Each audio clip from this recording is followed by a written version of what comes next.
नमस्कार मित्रांनो, स्वागत आहे तुमचं नवीन योजना यूट्यूब चॅनलमध्ये। मित्रांनो, तुम्ही जर बांधकाम कामगार योजनेची नोंदणी केलेली असेल किंवा तुम्ही जर रिन्यूअल केलेलं असेल तर मी तुम्हाला सांगू इच्छितो की बांधकाम कामगार योजनेची नोंदणी केल्यानंतर किंवा रिन्यूअल केल्यानंतर तुम्हाला भांडी संच म्हणजेच गृहोपयोगी वस्तू संच मिळवण्यासाठी तुम्हाला चलन पावती काढणे गरजेचं होतं। म्हणजे 1 रुपयाचे चलन पावती तुम्हाला करणे गरजेचं होतं।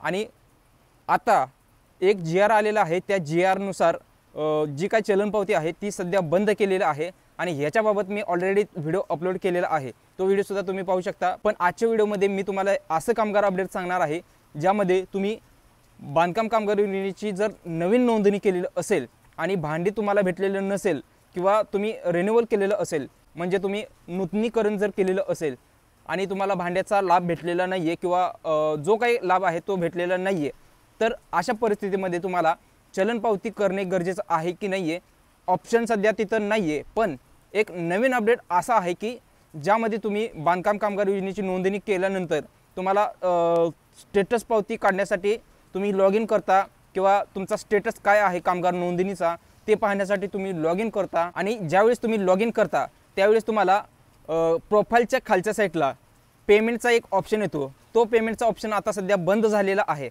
आता पेमेंटचा ऑप्शन बंद झाला आहे याचा अर्थ काय, तर याचा अर्थ हा होतोय की पेमेंट होणार नाही, जे पेमेंट आहे ते होणार नाहीये। मग आता तुम्हाला पावती तर कंपल्सरी लागणारच आहे। मग आता पेमेंट होत नाही तर पावती कशी काढणार, तर ह्याचा अपडेट हे आहे की पेमेंटचा जो स्टेटस होता, जो टॅब होता, त्या टॅबच्याच ठिकाणी एक नवीन टॅब आला आहे, ते आहे एक्नॉलेजमेंट प्रिंट।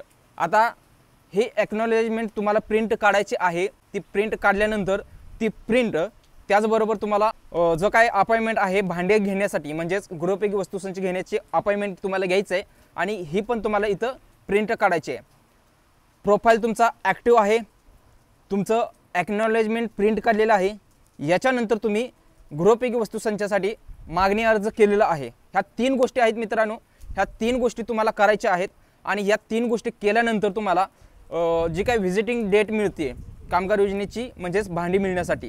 पण भांडी घेण्या अगोदरच तुम्हाला तुमची कागदपत्रे पडताळणीसाठी तुम्हाला ही स्टेटस पावती आहे, ती स्टेटस पावती प्लस ही एक्नॉलेजमेंट नंबरची असणारी प्रिंट, ही दोन्ही तुम्हाला तिथं दाखवायचं आहे आणि तुमचं जे काय व्हेरिफिकेशन आहे ती कागदपत्रांचे व्हेरिफिकेशन करायचं आहे।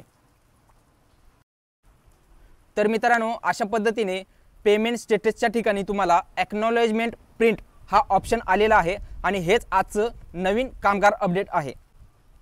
तर चला आपण डायरेक्टली स्क्रीनवरती पाहूयात की एक्नॉलेजमेंट प्रिंट कशी काढायची।